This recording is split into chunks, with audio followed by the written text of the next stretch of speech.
Ya. Pakcik baca kakak barang ni. Barang apa pakcik? Barang nak jual ya? Menyaga. Ah. Ya.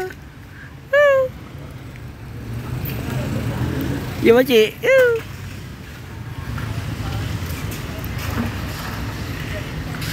Okey.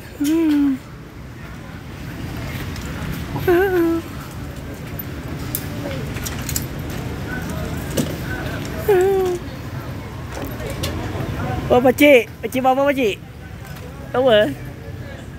Tak apa pakcik. Okey.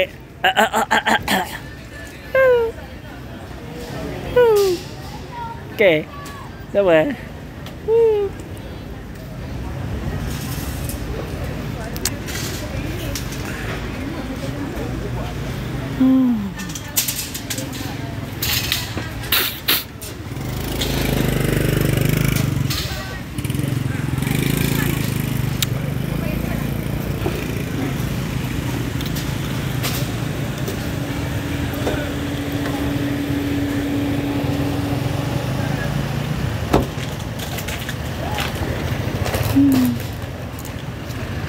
Apa pakcik? Khabar?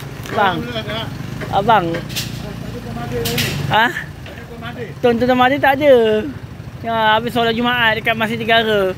TV1 saya langsung dekat mana?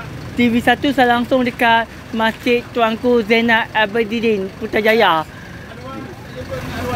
Ah, dulu Jumaat lepas jumpa kat sana dekat Masjid Putrajaya dia salam.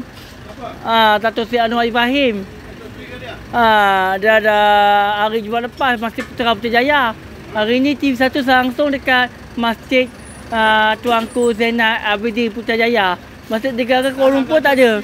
Salam saja ke cium tangan dia. Masjid Negara Kuala Lumpur. Salam saja ke cium tangan dia. Masjid Negara Kuala Lumpur lori ATM tak ada.